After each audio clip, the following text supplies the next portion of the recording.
Bismillahirrahmanirrahim. Assalamualaikum warahmatullahi wabarakatuh. Alhamdulillahi rabbil alamin. Hamdan syakirin, hamdan yu'afi majdidah. Ya Rabbana lakal hamdu yanbaghi li dalalikal karimi ajimi bisultani. Ashhadu an la ilaha illallah wahdahu la syarikalah. Wa ashhadu anna sayyidana Muhammadan abduhu wa rasuluh la nabiyya ba'dah. Allahumma salli ala sayyidina Muhammad wa ala ali sayyidina Muhammad. فقال الله تعالى في كتابه الكريم أعوذ بالله من الشيطان الرجيم بسم الله الرحمن الرحيم ختم الله على قلوبهم وعلى سمعهم وعلى أبصارهم غشاوة ولهم عذاب عظيم.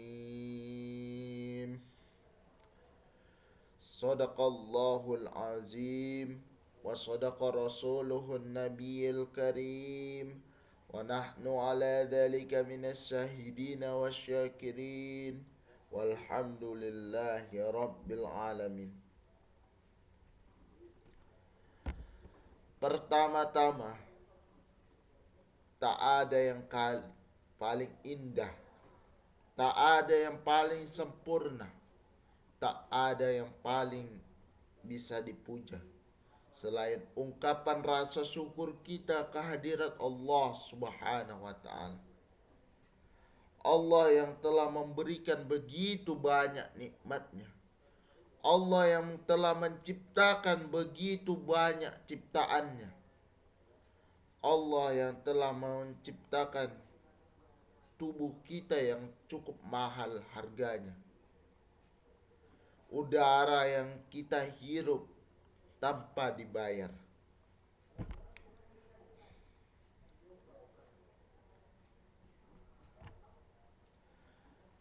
Jadi patutlah kita bersyukur, kata Allah. Bersyukurlah kita karena kita telah diberikan begitu banyak nikmatnya. Mulai dari nikmat kesehatan, kesempatan, nikmat iman yang masih tertanam di dalam hati kita. Dan lebih lagi nikmat yang tidak bisa kita hitung dengan apapun. Apabila kita menghitung nikmat Allah, maka kita tidak akan sanggup. Dan apa kita menghitung, walaupun dengan kayu sebagai kertasnya, atau lautan sebagai tintanya, tanah sebagai tempat menulisnya, gak akan sanggup kita hitung nikmat Allah Subhanahu wa taala. Maka kata Allah di dalam Al-Qur'an, la in syakartum la azidannakum wa la in kafartum inna adzabi lasadid. Apabila kamu bersyukur, kata Allah, apabila kamu bersyukur, niscaya nikmat itu akan kutambah. Tetapi apabila kamu kufur terhadap nikmat Allah, atau mengingkari nikmat Allah, atau tidak beribadah kepada Allah, maka ingat azabku sangat pedih. Maka kita harus banyak bersyukur kepada Allah Subhanahu wa taala. Dengan apa? Dengan beribadah kepada Allah Subhanahu wa taala. Karena tujuan kita ciptakan adalah beribadah kepada Allah Subhanahu wa taala. Wa ma khalaqtul jin wal ins illa liya'budun. Tidak kuciptakan jin dan manusia melainkan untuk beribadah kepadaku, mengabdikan diri kepadaku, kata Allah Subhanahu wa taala. Maka kita harus banyak mengabdikan diri kita kepada Allah Subhanahu wa taala. Kenapa harus begitu? Harus kita mengabdikan diri kepada Allah Subhanahu wa taala. Kita sudah diberikannya begitu banyak nikmat. Cobalah kita lihat kepada orang lain. Kita meminta apapun, kita meminta, pasti orang akan membuat kita seperti budaknya. Apa kerja kita untuk melakukan atau feedback terhadap orang itu? Maka dari itu Allah pun begitu. Udah diberikannya kita begitu banyak nikmatnya, sehingga kita masih bisa menghirup udara yang tanpa kita bayar. Maka bersyukurlah kita. Jangan banyak kita kufurnya dengan sholat, dengan beribadah kepada Allah Subhanahu wa ta'ala. Kemudian salawat bertangkaikan salam kita hadiahkan kepada ruh junjungan kita Nabi besar Muhammad sallallahu alaihi wasallam. Allahumma salli ala sayyidina Muhammad wa ala ali sayyidina Muhammad. Berharap kiranya beliau mengakui kita sebagai umatnya yang mendapatkan syafaatnya di yaumil mahsyar kelak, atau saat kita dikumpulkan. Tak ada lagi gunanya keluarga, tak ada lagi itu. Untuk menolong diri kita adalah diri kita sendiri.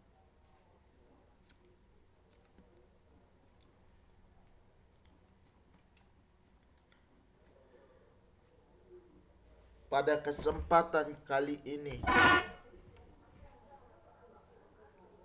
izinkan saya menyampaikan sebuah ceramah yang berjudul Bagaimana ciri-ciri hati yang mati.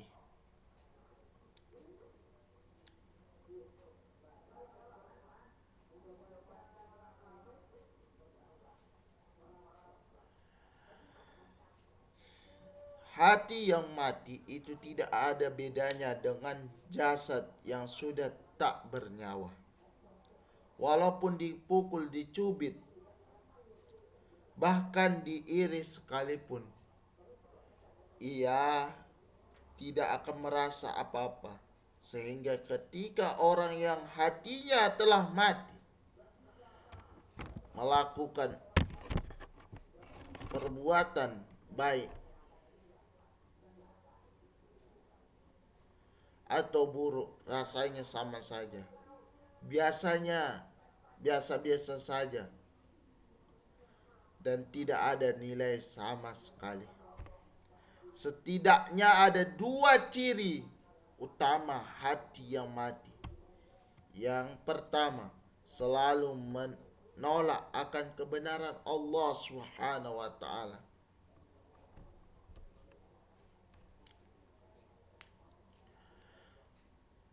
Kita lihat, kalau hatinya mati, pasti akan menolak kebenaran Allah Subhanahu wa taala. Menolak adanya Allah Subhanahu wa taala.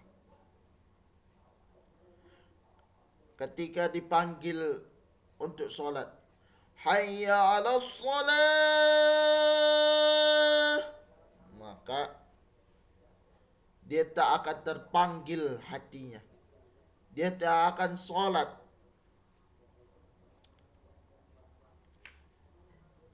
dia akan selalu duduk santai. Maka dari itu, marilah kita melakukan ketika kita dipanggil Allah Subhanahu wa taala, ketika kita dipanggil dengan seruan azan, maka kita harus langsung untuk sholat, langsung mengabdikan diri kepada Allah Subhanahu wa taala.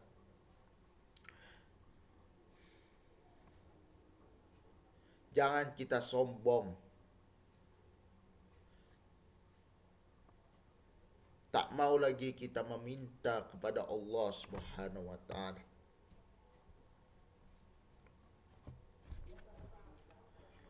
Kemudian yang kedua, selalu melakukan kerusakan atau berlaku jolim kepada sesama makhluk, bahkan terhadap dirinya sendiri. Hati yang mati secara bersirat disinggung dalam surat Al-Baqarah ayat 7.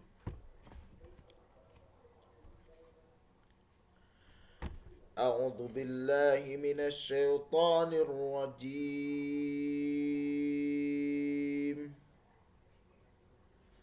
Khatamallahu ala qulubihim wa ala sam'ihim wa ala absarihim hisawatu wa lahum adzabun azim. Hisawatu wa lahum adzabun azim.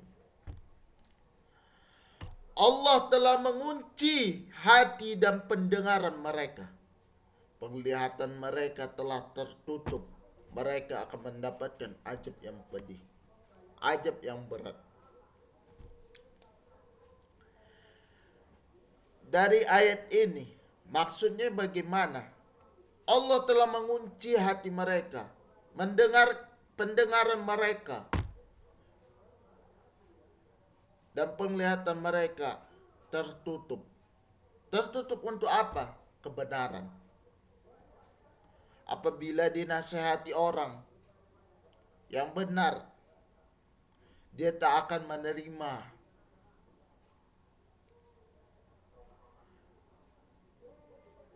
Misalnya, Fulan, ayo kita sholat. Udahlah kau aja lah yang sholat. Aku bentar-bentar lagi.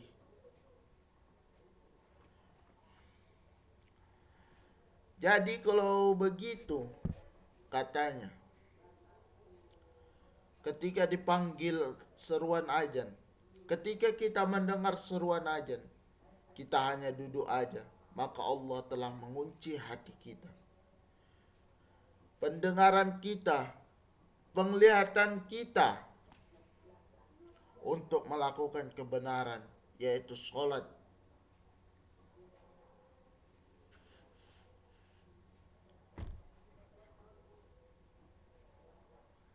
Sedangkan tujuan kita adalah diciptakan oleh manusia, diciptakan oleh Allah Subhanahu wa taala adalah sebagai untuk beribadah kepada Allah Subhanahu wa taala. Bukan untuk yang lain. Kita adalah makhluk yang paling baik di antara makhluk yang lain.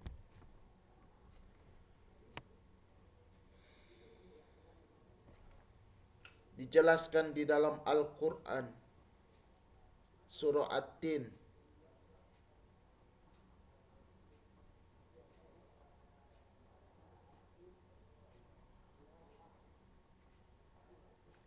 kita adalah makhluk yang paling terbaik diciptakan oleh Allah Subhanahu wa taala.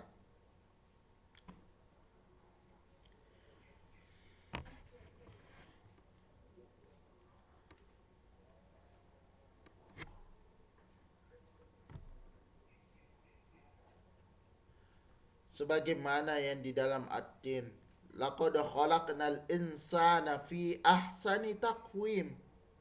Sesungguhnya kamu adalah makhluk yang terbaik. Cobalah kita lihat, hewan hanya diberi otak, diberi nafsu saja, tidak diberi akal untuk berpikir.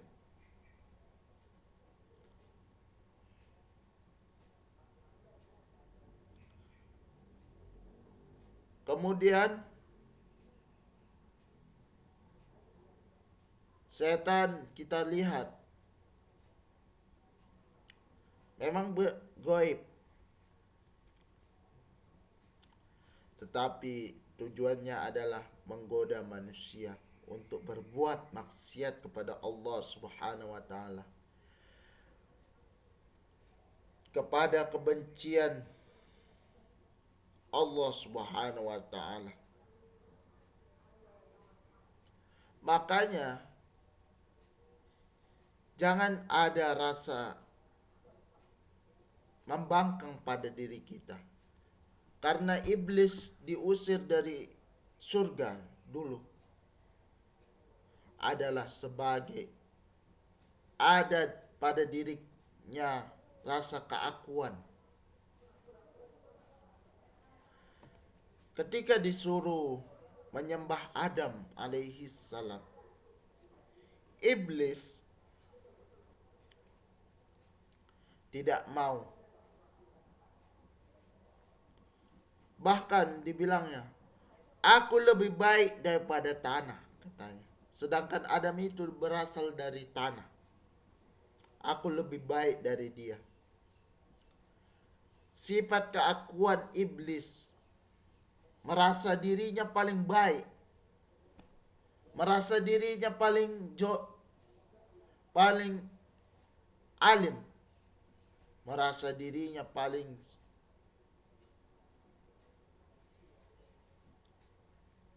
baik dari makhluk yang lain. Maka Allah membilangnya laknatullah. Iblis laknatullah, atau iblis yang dilaknati oleh Allah Subhanahu wa taala.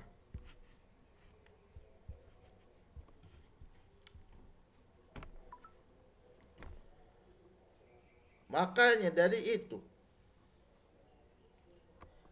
kalau kita berbuat maksiat, berarti sama saja kita melakukan yang diapai sama iblis.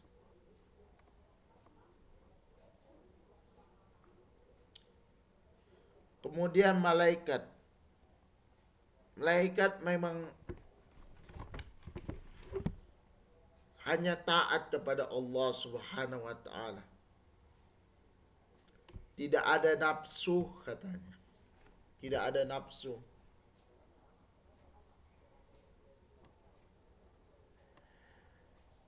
Manusia, kita lihatlah, kita diciptakan oleh Allah sungguh sempurna. Sungguh sempurna diciptakan oleh Allah Subhanahu wa taala.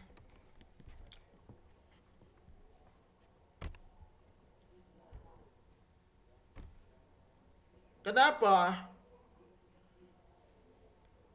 Allah ciptakan manusia mempunyai akal, pikiran, bahkan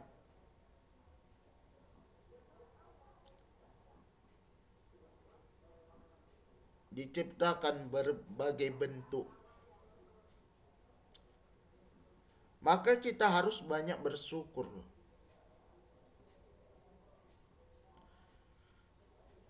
Dengan sholat, jangan sampai Allah mengunci hati kita, mengunci mati hati kita, pendengaran kita untuk mendengarkan kebaikan, penglihatan kita untuk melihat kebaikan. Jangan sampai Allah mengunci kita. Jangan sampai itu terjadi. Maka kita harus banyak melakukan sholat, bukan hanya sekedar kita sholat. Memaknai sholat adalah berinteraksi kepada Allah Subhanahu wa Ta'ala.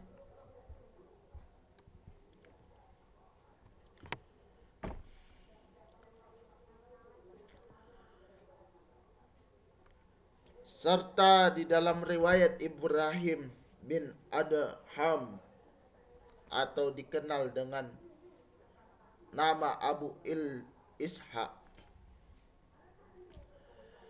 sedang berjalan di pasar Basrah.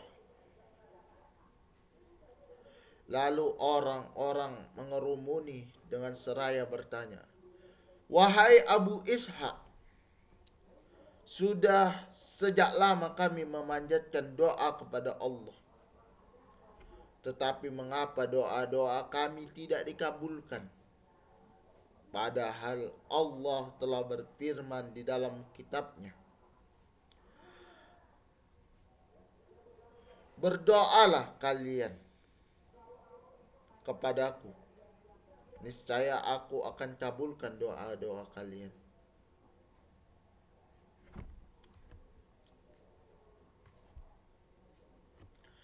Lalu Abu Ishaq menjawab, hal itu dikarenakan hati kalian telah mati dengan 10 perkara berikut.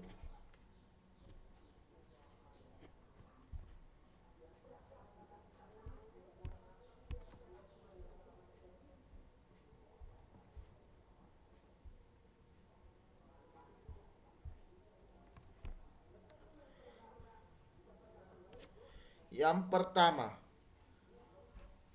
kalian mengenal Allah, tetapi kalian tidak menunaikan kewajibannya.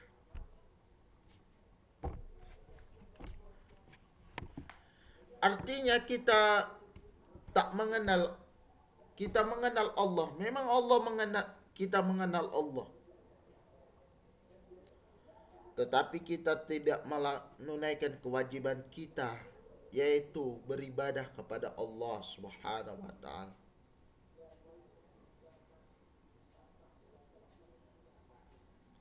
Maka dari itu, kita harus mengenal Allah lebih dalam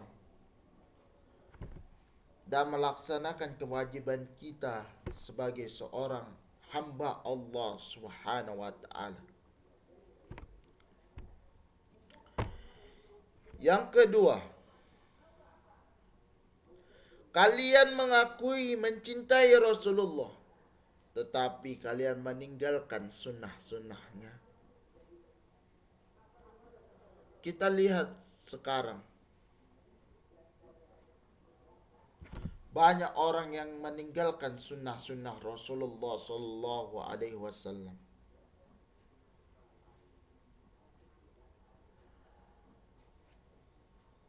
Maka dari itu, marilah kita melaksanakan sunnah-sunnah Rasulullah Sallallahu Alaihi Wasallam, yaitu yang sesuai dengan hadis Nabi Sallallahu Alaihi Wasallam dan yang dibilangkan di dalam Al-Quran. Kemudian yang ketiga katanya, kata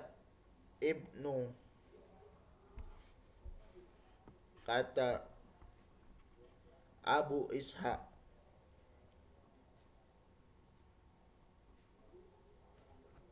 yang ketiga yaitu kalian membaca Al-Quran, tetapi kalian tidak mengamalkan isi kandungannya. Maka dari itu, banyak yang sekarang hanya hafal Al-Quran. Banyak yang sekarang hanya hafal di mulut, tetapi tidak mengamalkan isi kandungan dalam Al-Quran.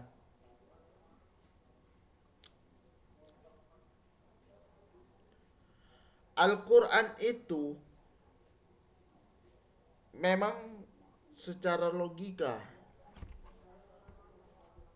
secara bahasa Arabnya tasrif berasal dari kata qoro'ah, yaqru'u, Qur'anan,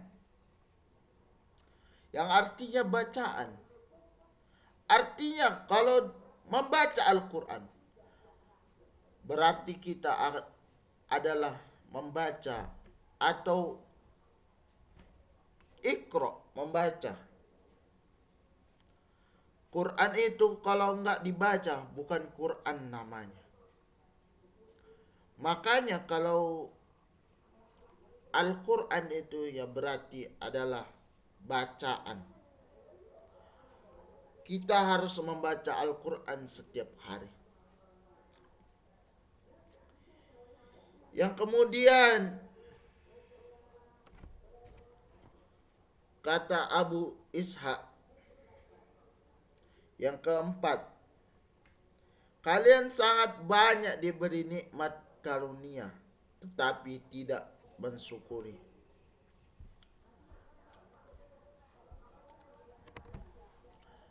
Ya, kita lihat banyak orang yang tak bersyukur. Dikasih nikmat ini, tetapi ketika tak menerima itu, banyak yang bahkan mengunjing-unjing Allah, memarahi Allah. Mengapa ya Allah kau kasih yang begini kepadaku? Sedangkan nikmat itu adalah nikmat yang terbaik bagi kau, bagi kita semua. Allah tahu mana yang kita perlukan dan mana yang kita butuhkan. Kebutuhan kita memang kita lihat orang Allah yang memberikan nikmat itu begitu banyak nikmatnya, tetapi Allah hanya memberi begitu maka kita harus bersyukur. Kita membutuhkan udara, maka Allah memberikan udara kepada kita tanpa kita bayar. Coba kita lihat di rumah sakit berapa tabung oksigen. Cukup mahal katanya. Maka dari itu syukurilah masih bisa menghirup udara bebas. Yang kelima, kalian tahu menyatakan bahwa setan itu musuh kalian, musuh yang nyata. Tetapi kalian mengikuti langkah-langkahnya. Ya kita lihatlah, banyak orang yang lebih percaya ke dukun, lebih percaya kepada untuk kekayaan menggunakan jin dan setan agar untuk kekayaan, agar menjatuhkan usaha orang lain menggunakan jin.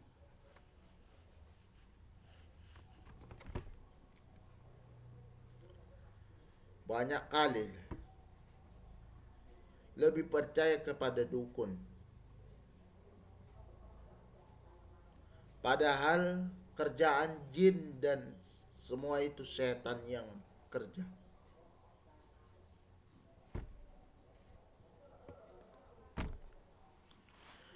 Kemudian kata Abu Ishaq yang keenam, kalian mempercayai surga itu ada, tetapi kalian tidak pernah berbuat amal untuk mengantarkan ke sana.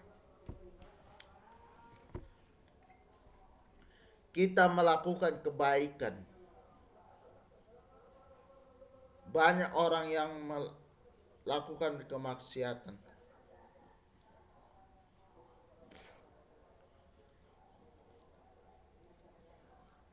Orang percaya bahwa surga itu ada, tetapi tak mau beramal kepadanya.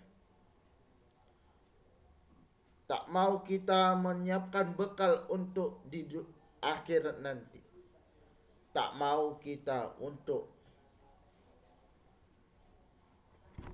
surga Allah Subhanahu wa taala yang katanya seluas langit dan bumi. Maka dari itu, banyaklah kita menyiapkan bekal. Kenapa?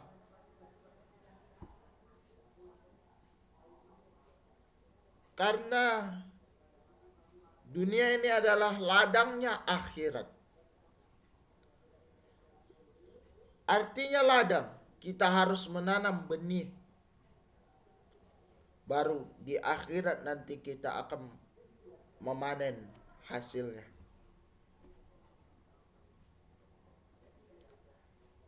Lain kalau sekarang memanen mangga, memanen sawit.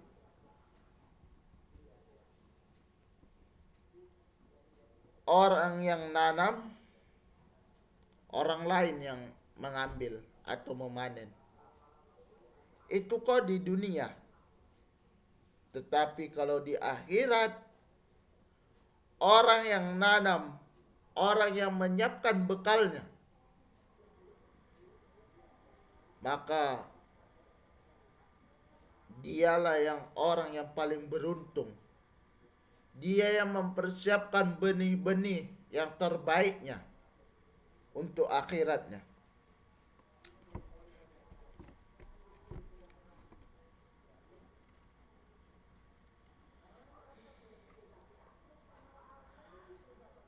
Yang ketujuh, katanya Abu Ishaq, kalian mempercayai neraka itu ada, tetapi kalian tidak lari dari panas siksanya.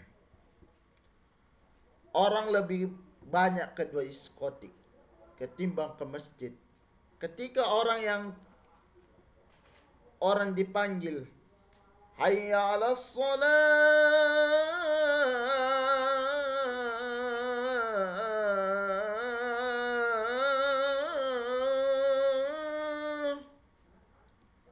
nongkrong di kafe, nongkrong di diskotik, tak mau melaksanakan dan menjauhi diri dari neraka, asik dengan kemaksiatannya.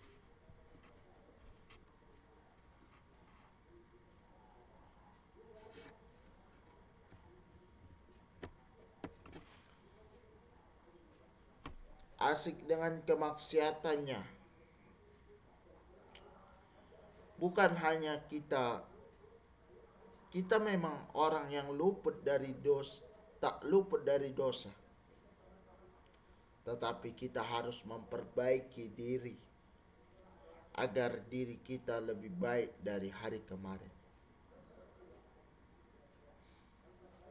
Jangan kita menjadi orang yang rugi karena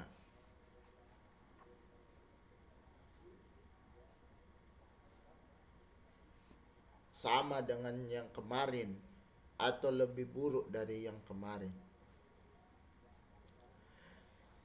Yang ke-8, kalian mengakui bahwa kematian itu benar adanya, tetapi kalian tidak mempersiapkan diri untuk menghadapinya. Iya, banyak orang yang tidak mempersiapkan diri untuk kematiannya. Kata Nabi, orang yang cerdas, katanya, adalah orang yang bukan orang yang S1, S2, S3. Tetapi orang yang cerdas, kata Nabi, itu adalah orang yang mempersiapkan untuk kematiannya. Itulah orang yang cerdas. bukan orang yang S1, S2, S3. Menuntut ilmu memang penting. Sebab ibadah tanpa ilmu, Allah akan menolak segala amal ibadah itu. Maka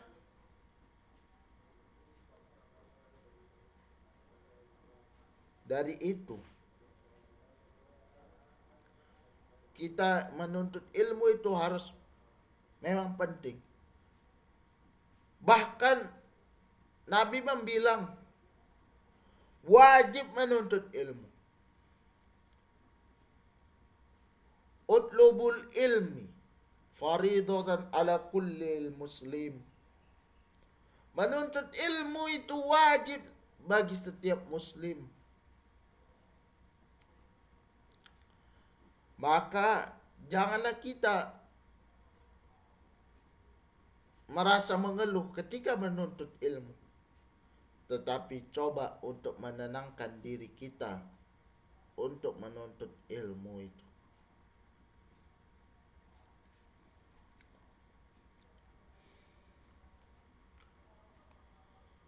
Yang kesembilan, sibuk mengurusi kekurangan orang lain, akan tetapi lupa pada kekurangan diri kita sendiri.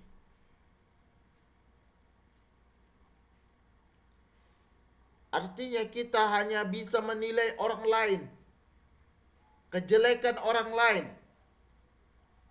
Makanya ada sebuah kata-kata, kitab yang paling sulit dibaca adalah bukan Al-Quran, bukan buku, tetapi membaca pada diri kita sendiri. Kita hanya bisa menilai orang lain, tetapi tidak bisa menilai pada diri kita sendiri. Mungkin orang lain kalian lihat tak bagus, tetapi belum tentu dia lebih mulia daripada kita. Belum tentu kita lebih mulia daripada dia. Jadi jangan pernah rasa ada menghakimi orang lain, mengurus kekurangan orang lain. Kita banyak bergosipnya daripada melihat pada diri kita banyak kali kekurangan pada diri kita. Yang terakhir katanya, kalian menguburkan jenazah tetapi tidak mengambil pelajaran dari peristiwa itu. Al-maut mau'idhah. Cukuplah kematian itu nasihat bagi kita. Mungkin bulan hari ini dipanggil oleh Allah Subhanahu wa taala. Tetapi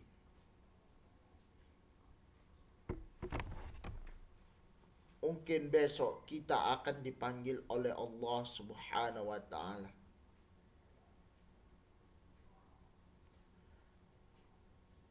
Artinya kita harus mempersiapkan diri kepada untuk kematian itu. Karena kematian itu adalah kepastian yang nyata. Kullu nafsin za'iqatul maut. Setiap yang bernyawa, setiap yang bernapas, setiap yang hidup pasti akan merasakan kematian. Lalu bagaimana bekal kita untuk menghadapi kematian itu? Maka kita harus memperbanyak ibadah kita kepada Allah Subhanahu wa taala. Bukan hanya sekedar kita hidup di dunia ini hanya untuk berpoya-poya, untuk kemegahan, untuk melaksanakan sholat tetapi tidak memahami makna sholat di dalamnya. Berbicara baik tetapi tidak melaksanakan pada diri kita. Maka dari itu, marilah kita memperbaiki diri. Jangan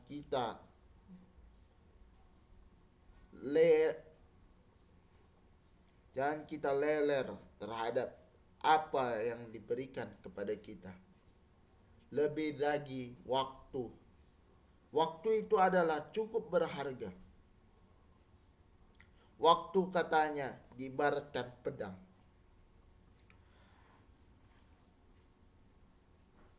Tak dipakai, waktu itu akan membunuhmu. Ibarat pedang akan memenggal lehermu. Maka dari itu, marilah kita terus memperbaiki diri. Kita adalah manusia biasa. Kita adalah orang yang paling tak luput dari yang namanya dosa dan kesalahan. Akhirnya, sekianlah ceramah pada pagi hari ini. Mudah-mudahan ada manfaatnya bagi kita semua. Dan terus memperbaiki diri kita kepada Allah Subhanahu wa taala. Dan kita akan diberikan oleh Allah Subhanahu wa taala kematian yang baik, kematian husnul khatimah. Maka kita berdoa kepada Allah Subhanahu wa taala, Allahumma khtim alaina bihusnil khatimah wa la takhtim alaina bisu'il khatimah. Ya Allah, matikan kami dalam keadaan husnul khatimah, keadaan yang baik ya Allah, keadaan yang tidak Kau ridhoi, keadaan yang tidak dalam keadaan maksiat ya Allah. Tetapi wala takhtim alaina bisu'il khatimah, dan jangan matikan kami dalam keadaan yang tidak baik Allah, dalam keadaan maksiat ya Allah, dalam keadaan yang tidak Kau ridhoi ya Allah, dalam kemurkaan-Mu ya Allah. Maka ya Allah, matikanlah kami dalam keadaan yang baik. Allahumma inna nas'aluka ridhaka wal jannah wa na'udzu bika min sakhatika wan nar. Ya Allah, ridhoilah kami, berilah keridhoan-Mu untuk masuk ke jannah, masuk ke surga-Mu ya Allah. Wa na'udzubika min sakhatika wan nar. Dan janganlah kami Allah, janganlah kami, lindungilah kami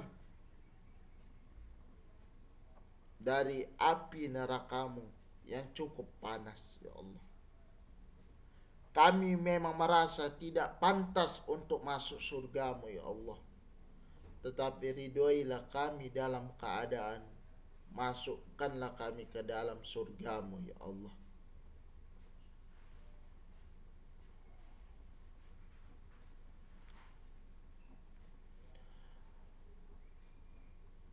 Demikianlah ceramah singkat ini. Mudah-mudahan ada manfaatnya bagi kita semua. yang melihat channel saya ini. Kalau ada jarum yang patah, jangan simpan di dalam peti. Kalau ada kalau ada kata-kata saya yang salah, jangan simpan di dalam hati. Kalau ada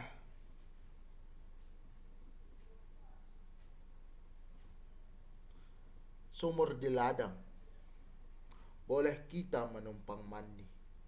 Kalau ada umur yang panjang, boleh kita berjumpa lagi.